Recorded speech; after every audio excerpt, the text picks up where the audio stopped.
Imagine being a soldier on the front line. Your maps are gone, your orders aren't coming through, you don't know where your friends are, and you have no idea if the unit approaching you is friendly or enemy. This isn't a training exercise. This is the reality for the Russian military right now. After one man in a boardroom thousands of miles away made a decision that has shattered their battlefield, Russia has been cut off from Starlink. In the past week, we've seen Ukraine launch counterattacks and take back territory. To the untrained eye, this looks like the beginning of a major push to liberate the southeast. But that's not the full picture. What we're re-witnessing is a fundamental shift in Ukraine, a catastrophic chaos for the Kremlin. Indicated that some Russian units experienced a 90% loss of internet communications.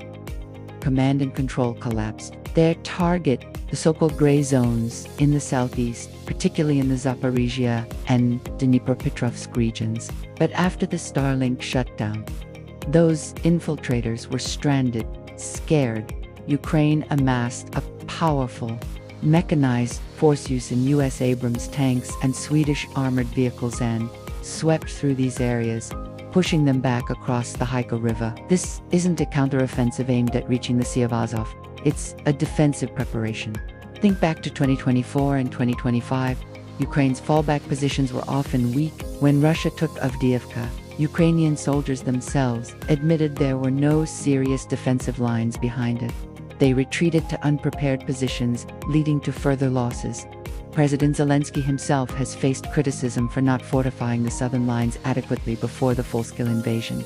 Ukraine is now fixing that fatal flaw. By pushing the Russians back across the Haika River, they have re-established a defensible line. We're talking about dense minefields, layers of trenches, dragon's teeth, anti-tank barriers, because Putin has no choice. They will likely push towards Pokrovsky and into the Zaporizhzhia direction. They have amassed around 715,000 soldiers inside Ukraine. We're seeing reports of Russian troops receiving as little as 10 days of training before being sent to the front as cannon fodder. They are out of experienced fighters. So, what happens when this wave of poorly trained, poorly equipped? Last year, Russia absorbed an estimated 415,000 casualties just to grind forward a few kilometers. Ukraine's own military leadership has stated they aim to inflict 50,000 Russian casualties per month. At that rate, the 715,000 Russians currently in theater could be effectively destroyed by the end of the year. So, what we're seeing in Zaporizhzhia isn't the beginning of a grand liberation parade. It's the final step in preparing a funeral for the Russian army. Ukraine is building it. And because Putin has no plan B, the Russians will come. 2026 will not be the year Russia wins. If Ukraine's strategy holds, it will be the year that 715,000 Russian soldiers pay for the Kremlin's catastrophic failures with their lives. This is a dangerous new phase for Putin's weakened forces.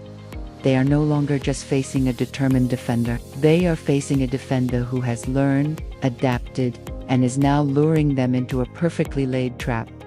What do you think of Ukraine's new strategy? Let me know in the comments below. If you want to understand the deeper strategies shaping this war, make sure to subscribe to The Deep Dive and hit the bell icon so you never miss an analysis. Thanks for watching.